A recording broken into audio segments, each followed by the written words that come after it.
These new Sony Collection headphones cost a whopping $650. That's $200 more than the XM6. So what are you getting for it? Let's jump right in and find out. So the 1000X headphone line is now 10 years old, and to mark the occasion, Sony's released a swanky new extra premium 1000X headphone that cost almost a third more than the XM6. It's called the Collexion, which is just weird and kind of sounds like a luxury hotel line. But the X is a reference to 10 years and the rest of the name honors the line as a whole. Questionable model name is sort of par for the course for Sony. After all, the WH-1000X Mark VI doesn't exactly roll off the tongue like the AirPods Max 2, but this is a great set of cans, so let's see what's better about them than the XM6s and what's actually not. Okay, so while the Collection certainly shares the same design language as earlier 1000X headphones, it's got a few key upgrades. For starters, instead of the matte plastic finish of the XM6, it's got a leather-like finish that's more luxurious. Plus, Sony's incorporated stainless steel into the design, which increases the headphone's durability and lowers the risk of having any issues with the hinges breaking, which a certain number of users have experienced with earlier 1000X models. The headband is also 10% wider with 40% thicker padding at the top, and the ear cups are 5mm slimmer, which I thought was a big deal because I prefer the look of more streamlined over-ear headphones that don't jut out from your head so much. But while the ear cups are slimmer, Sony has carved out more space inside the cups, providing more room for your ears. That's important for those with large ears that can end up pressing against the drivers inside the cups. That still might happen, but there's a bit of padding on top of the drivers to help prevent pain or irritation points. The result of the changes, particularly the addition of stainless steel, has made the headphones heavier. The Collection weighed 320 grams compared to the XM6's 253 grams, but thanks to the wider headband and the thicker padding, I found the Collection slightly more comfortable. They're easily among the most comfortable headphones out there, which includes Bose's Quiet Comfort Ultra 2nd Gen. I should point out that the ear pads, which Sony says are replaceable, are a little different from the XM6's. You don't get quite as tight a passive seal with the Collection ear pads, which slightly reduces the effectiveness of the active noise canceling. As for breathability, I can't really say whether these are better than the XM6's because it hasn't gotten warm enough here in New York City, but all over-ear headphones tend to steam up your ears pretty good. The Collection also has two other design differences from the XM6's. Instead of folding up and folding flat, they only fold flat.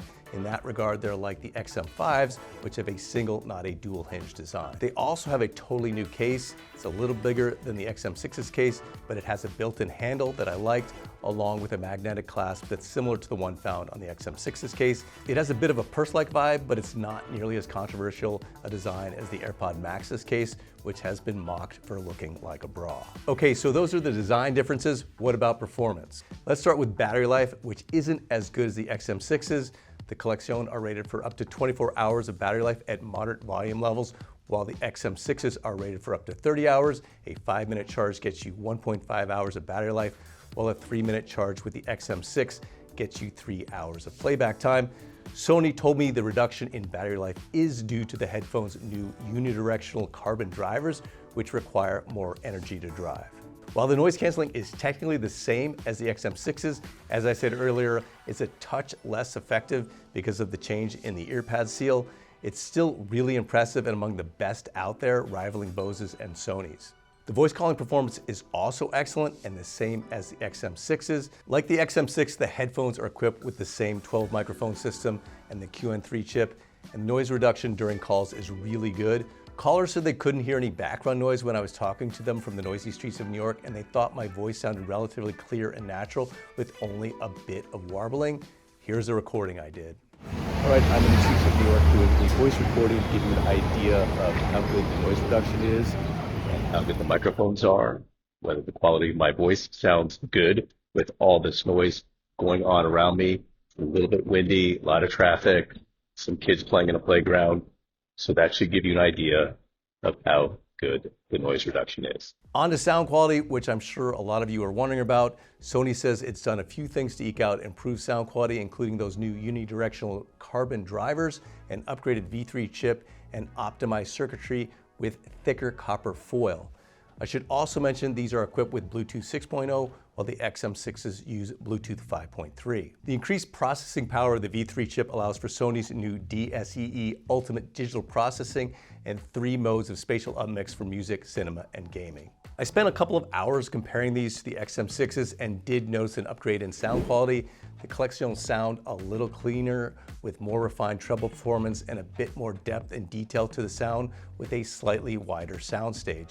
It's not a huge difference, but I feel like the sound was about 15% improved. They're great sounding headphones, but the truth is, despite having support for Sony's advanced LDAC audio codec for Android users, wireless Bluetooth listening has its limitations, and there are plenty of wired headphones, including Sony's own MDR M1 headphones that cost half the price and sound as good, or maybe even slightly better, particularly when using a mobile headphone amp. The Collexion does come with a cable for wired listening, which is good, and they do sound a touch better in wired mode, but one big omission is the support for USB-C audio. I'm not sure why Sony hasn't enabled that feature yet, but an increasing number of premium headphones offer it. I also compared the Collexion to the Bowers & Wilkins PX8S2, another high-end swanky wireless headphone that I like a lot, but cost $800.